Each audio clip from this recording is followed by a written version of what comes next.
நல்லா இருக்கும், எல்லாருக்கும் பிடிக்கும். The Chennai Silks தரமான ஆடி, பெருமை மிக ஆடி. ஆம்ஸ்ட்ராங் அண்ணா ரவுடின்னு சொல்லி வலைதளங்கள்ல எழுதின அயோக்கியர்கள் யாரு?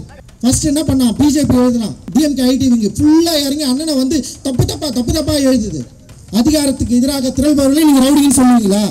அப்போ நாங்கெல்லாம் ரவுடிங்க தான், வேற வழியே கிடையாது. பயங்கர பவர்ஃபுல்லான லீடர் அண்ணன், மெட்ராஸே கட்டி ஆண்டாரு. ஆம்ஸ்ட்ராங் அண்ணனை மீறி மெட்ராஸ்ல ஒரு விஷயம் நடந்துராது. அந்த பவர்ஃபுல்லான லீடர் பல பேர் உருவாக்கிட்டு போயிருக்காருங்க.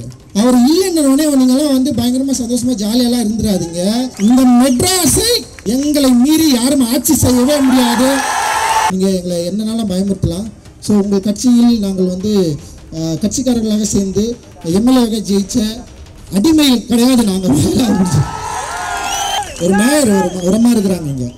நீ டிஎம்கேல இருக்கிறதுனால மேயர் கிடையாதுமா. ரிசர்வேஷன் அப்படின்ற ஒரு வார்த்தையினால் நீங்கள் மேயராக்கப்பட்டிருக்கிறீர்கள். எத்தனை எம்எல்ஏக்கள் இருக்கிறீங்க, எத்தனை எம்பிக்கள் இருக்கிறீங்க. ஏன் ஆம்ஸ்ட்ராங் அண்ணா சார் உங்களால் வந்து பார்க்கணும் அப்படி என்ன பயம் உங்களுக்கு? நீங்களாம் ஒன்றும் தெரியல முடியாதா? நான் கேட்குறேன். நான் அப்புறம் எதுக்கு நீங்கள் ரிசர்வேஷன்ல நின்று ஜெயிக்கணும்? புரியல நீங்க. நாங்கள் ஏன் பயப்படணும்? நீ எனக்கு சோறு போடுறியா? நான் ஏன் உனக்கு பயப்படணும்? நீ எனக்கு என்ன செஞ்ச? நீ எனக்கு வேலை கொடுத்தியா? நான் ஏன் பயப்படணும்? என் வேல்யூ வச்சு நான் டிமாண்ட் பண்ணேன்னு வச்சுக்க, என் மக்கள் எல்லாரும் ஒன்று திரண்டு இந்த கருத்தின் அடிப்படையில் எல்லாரும் ஒன்று திரண்ட ஒரு நாள் வரும். அந்த நாள் வரப்போ நீ என்கிட்ட வரணும், நீ எங்க கிட்ட வரணும், நீ எங்க கிட்ட வந்து நிக்கணும்.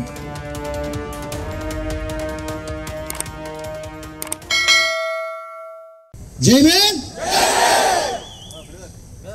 இது காசுக்காக கூட்டின கூட்டமா? காசு கொடுத்து யாரையும் நம்மளை கூப்பிட்டாங்களா? யாருக்காக கூட்டணும்?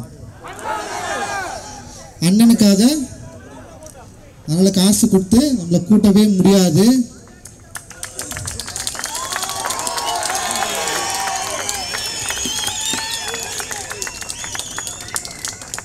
எங்களுக்கான விடுதலை வேட்கை என்பது காலங்காலமா இருக்கு, இப்ப இல்ல.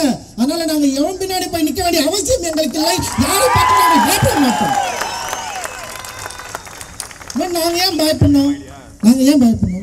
நீ எனக்கு சோறு போடுறியா? நான் ஏன் உனக்கு பயப்படணும்?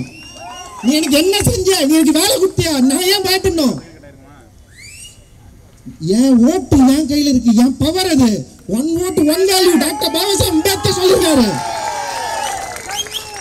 என் வேல்யூ வச்சு நான் டிமாண்ட் பண்ணேன்னு வச்சுக்க, என் மக்கள் எல்லாரும் ஒன்று திரண்டு இந்த கருத்தின் அடிப்படையில் எல்லாரும் ஒன்று திரண்ட ஒரு நாள் வரும். அந்த நாள் வரப்போ நீ என்கிட்ட வரணும், நீ எங்க கிட்ட வந்து நிக்கணும். நீங்கள் எங்களுக்கு உதவி செய்யுங்கள் அப்படின்னு வருவேன். இன்னைக்கு வந்து ரொம்ப ரொம்ப கேட்டகரைஸ் பண்றேன். ஒரு கேள்வி கேட்டாலே வந்து உடனே வந்து இவங்களுக்கு பின்னாடி இருக்கிறார்கள், உடனே வந்து கேட்டகரைஸ் பண்ணி யார் கூட்டினு வரா? எங்க வீட்டுல இருந்து ஒரு அண்ணனை கூட்டு வந்து நிக்கிற நீ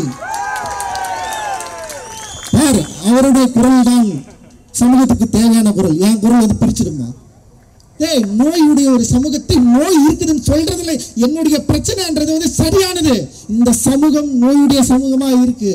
அந்த சமூகத்தை, நோயுடைய சமூகத்தை சரி செய்யணும்னா முதல்ல சரியான மருத்துவர்கள் தேவை. அந்த நோயை கண்டறிய வேண்டிய தேவை நமக்கு இருக்கு. ஸோ நோய் இருக்குன்னு நம்ம சொன்னோம்னு வச்சுக்க, உடனே வந்து இவன் தான் நோயை பரப்புறான், சமூகத்தில் பிரிவினையை உண்டாக்குறான். சமூகம் சரியாவதற்காக வேலை செஞ்சிருக்கின்ற பல நூற்றாண்டுகளாக. இப்ப கிடையாது.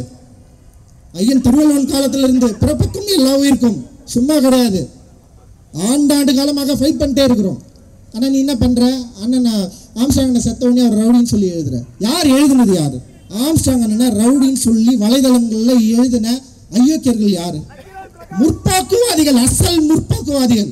ஃபர்ஸ்ட் என்ன பண்ணா? பிஜேபி எழுதலாம், அவர் வந்து தப்பானவர் அப்படின்னு சொல்லி உடனே இன்னொரு டீம் இறங்கிச்சு, டிஎம்கே ஐடிவிங்க ஃபுல்லா இறங்கி அண்ணனை வந்து தப்பு தப்பா எழுதுது. ஸோ உங்களுக்கெல்லாம் வந்து கொஞ்சம் கூட யோசனையே கிடையாதா? அதிகாரத்துக்கு எதிராக திரள்பவர்களை நீங்க ரவுடின்னு சொல்லுவீங்களா? அப்போ நாங்கெல்லாம் ரவுடிங்க தான், வேற வழியே கிடையாது.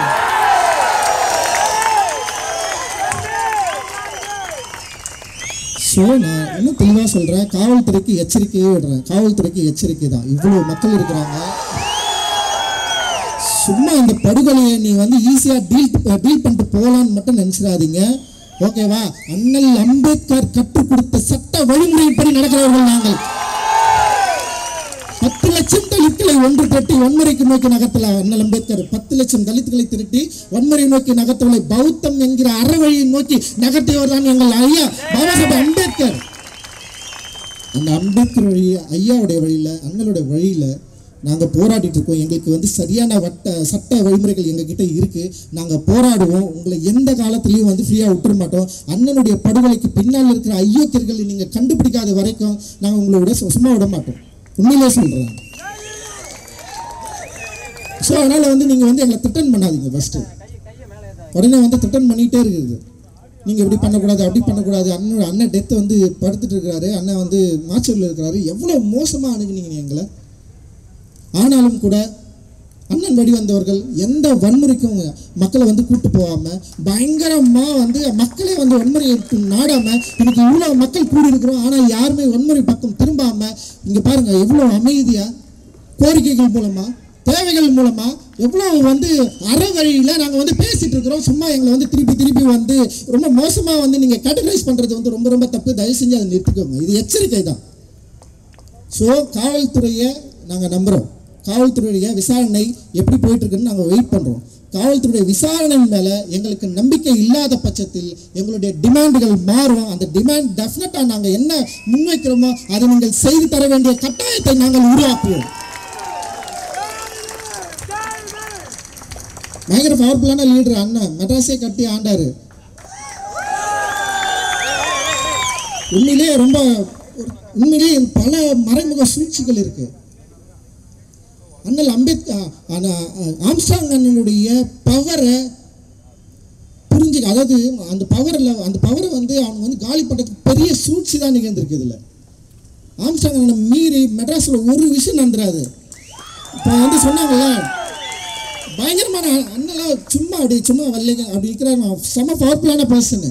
யாரையும் வன்முறை நோக்கி எல்லாம் நகரத்தில் நான்லாம் அவர்கிட்ட போய் தொடர்ந்து நான் ரொம்ப கோவத்தில் கூட போகிறப்ப நான் சார் உங்கள் வேலை என்ன போய் டைரக்ட் பண்ணுங்க, வேற எதுவும் பண்ணாதீங்க, இதுதான் சொல்லி அனுப்பிச்சிட்டே இருப்பாரு வன்முறை நோக்கி நகரத்தில்.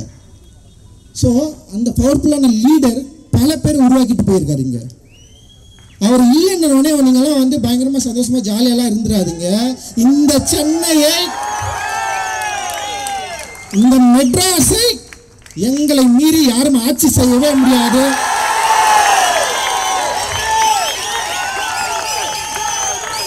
கிட்டத்தட்ட 40% மேல தலித்துகள் வசிக்கிற பகுதி இது.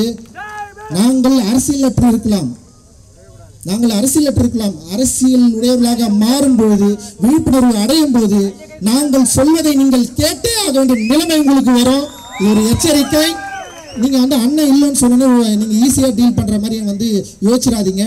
டெஃபினட்டா இது ரியாக்ட் பண்ணுவோம். இது ரியாக்ட் ஆகுன்றதை நான் இந்த இடத்துல உத்தரவாதமாக நான் சொல்லிக்கிறேன். ஏன்னா அண்ணன் சாதாரண வேலையை பண்ணலைங்க. மற்ற தலைவர்கள் போல ஆம்ஸ்ட்ராங் அண்ணன் இல்லை. தயவு செஞ்சு நல்லா புரிஞ்சுக்கோங்க. பல பேர் உருவாக்கியிருக்காரு, பல பேர் படிக்க வச்சிருக்காரு. அதை மீறி அண்ணனுடைய இறப்பில் எனக்கு சில சந்தேகங்கள் இருக்குது. அதில் என்னென்னா அண்ணன் தீவிரமாக இந்து மதத்துக்கு எதிராக போராடியவர். நல்லா புரிஞ்சுக்கணும். பௌத்த மத மாற்றத்தை தன்னுடைய வாழ்க்கை நெறியாக உயர்த்தியவர். பௌத்த கோயிலை முதல்ல கட்டி எல்லாரையும் பௌத்தர்களாக மாற்றியவர். அப்போ நமக்கு ஒரு இயல்பாக ஒரு சந்தேகம் வருது, இதில் வேற ஏதாவது சூழ்ச்சிகள் இருக்கா?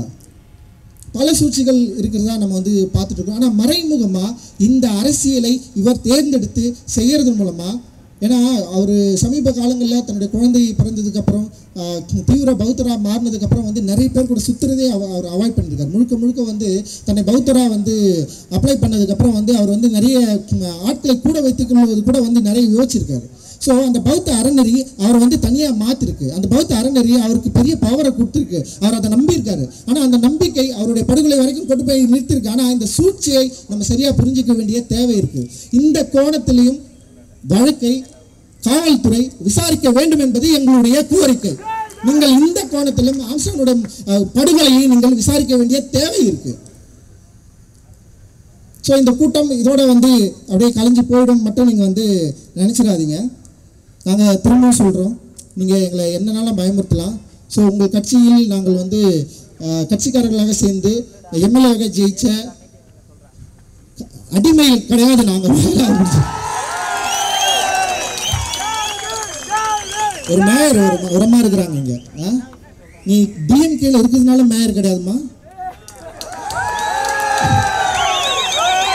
ரிசர்வேஷன் ரிசர்வேஷன் அப்படின்ற ஒரு வார்த்தையினால் நீங்கள் மேயராக்கப்பட்டிருக்கிறீர்கள்.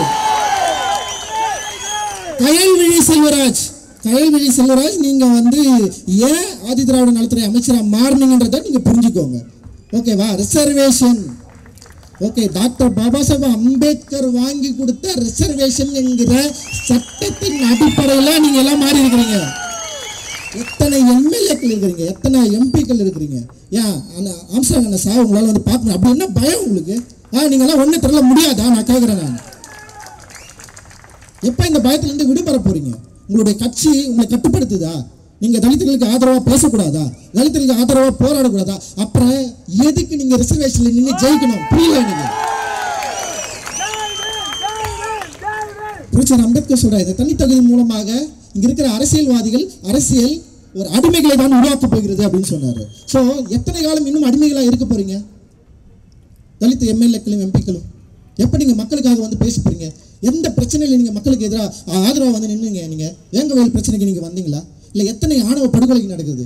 எவ்வளவு பிரச்சனைகள் தொடர்ந்து நடந்துட்டே இருக்குது. தலித் மக்கள் எவ்வளவு இந்த 3 ஆண்டுகள் மட்டும் இல்லாம கடந்த எத்தனை ஆண்டுகளாக ஏடிஎம்கே இருக்கிறப்ப இதே பிரச்சனை, டிஎம்கே இருக்கிறப்ப இதே பிரச்சனை. ஸோ நம்முடைய பிரச்சனைன்னு சொல்லிட்டே இருக்கிறோம். ஆனால் அந்த பிரச்சனைகளை இந்த மக்களுடைய பலனின்படி, ரிசர்வேஷன் பலனின்படி வெற்றி பெற்ற எம்பி எம்எல்ஏக்கள் உங்களுக்கு ஒரு நாளாவது ஒரு செகண்டாவது நீங்கள் எந்த விதியின் அடிப்படையில், எந்த தத்துவத்தின் அடிப்படையில், எந்த வாய்ப்பின் அடிப்படையில் நீங்கள் எம்எல்ஏ ஆகுனீங்க, எம்பி ஆயிருக்கிறீங்கன்னு சொல்லி யோசிச்சிருந்தீங்களா? இந்த மக்களுக்காக நீங்கள் பேசியிருக்க மாட்டீங்களா? எல்லாமே நல்லா இருக்கும், எல்லாருக்கும் பிடிக்கும். The Chennai Silks தரமான ஆடி பெருமை மிக ஆடி.